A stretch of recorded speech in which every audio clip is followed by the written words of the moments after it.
cette phrase. Connaissez-vous l'importance de méditer la parole de Dieu? Commençons d'abord par comprendre ce que le mot méditer signifie.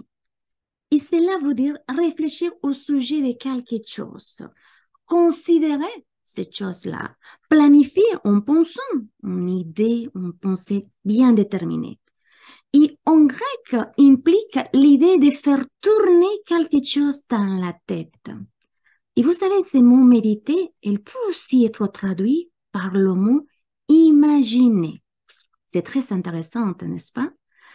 Cela veut dire que quand vous êtes en train de méditer, de réfléchir dans un verset, quelque chose que la parole de Dieu vous a donné, une idée, vous devez voir des images. Et quand vous comprenez que la parole de Dieu, elle est vivante, vous découvrez la vie qu'elle a. Et chaque fois que vous voyez, que vous lisez ces mots-là, ces versets, vous les voyez les mots qui entrent à l'intérieur de vous, vous voyez de l'intérieur de vous ces images. En fait, ces mots se transforment en images. Ceci va faire que vous pouvez être transformé de gloire en gloire. Parce que vous commencez à contempler, comme dans un miroir, sa gloire. Et ce regard vous changera de l'intérieur vers l'extérieur. Parce que la parole de Dieu va entrer en vous. Ces mots, vous le verrez, se feront vivre en vous. Il va vous faire changer votre façon de penser, de voir, réagir. C'est un changement de l'intérieur vers l'extérieur. Car la parole de Dieu est vivante.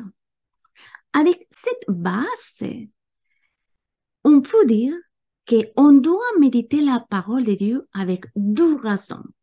En tout cas, ce que je pense que pour moi, c'est très important. La première, tout d'abord, c'est pour réfléchir à partir d'une conscience juste. Car vous commencez à renouveler votre façon de penser, votre nouvelle façon de penser. Et ça va faire que votre façon de parler, de voir les choses, vont commencer à s'aligner avec la vérité de ce que la parole de Dieu vous révèle, ce qui est écrit, basé par rapport à la nouvelle alliance. Et la deuxième raison, c'est pour entrer en contact avec Dieu, pour connaître Dieu, pour entrer dans une relation plus étroite avec l'auteur de cette parole. C'est lui qui l'a écrit. Vous savez, cela aussi peut être possible à travers la prière, de la louange, de l'adoration. C'est-à-dire, en réfléchissant, en pensant, en considérant qui il est, vous commencez à vivre et à constater que la parole de Dieu, elle est vivante. Et plus vous appliquez ça, ça commence à poser la question.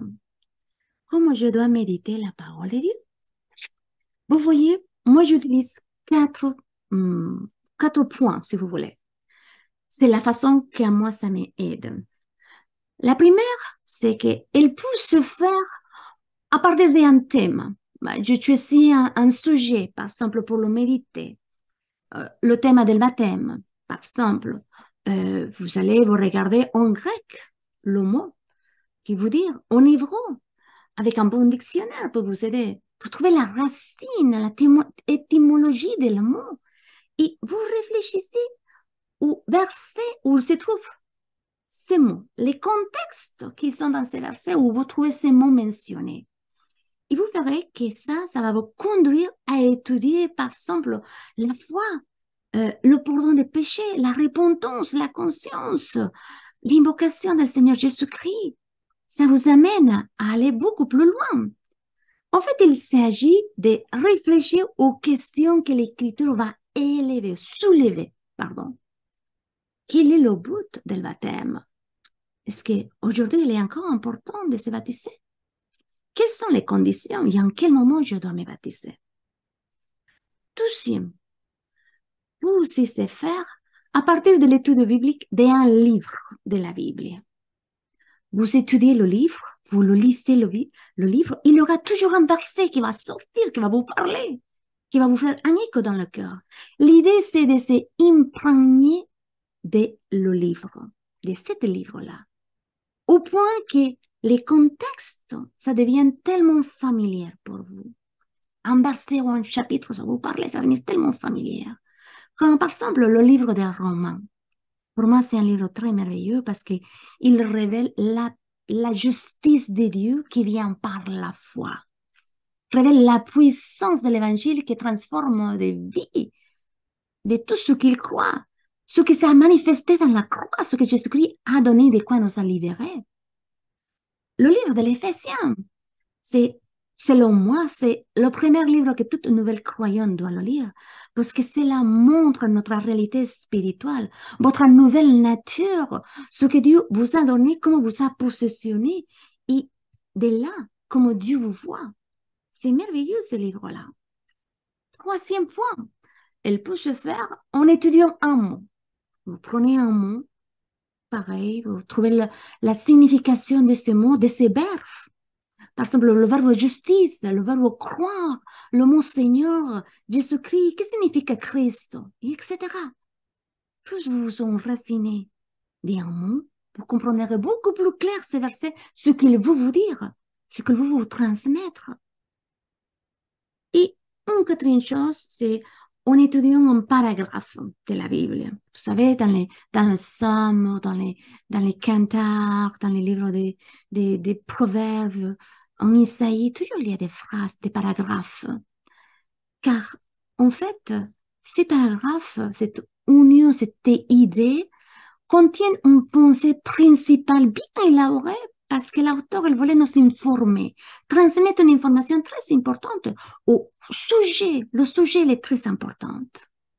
Comme par exemple, ce qui dit dans le Psaume, oui, le bonheur et la grâce m'accompagneront tous les jours de ma vie et j'habiterai dans la maison de l'Éternel jusqu'à la fin de mes jours.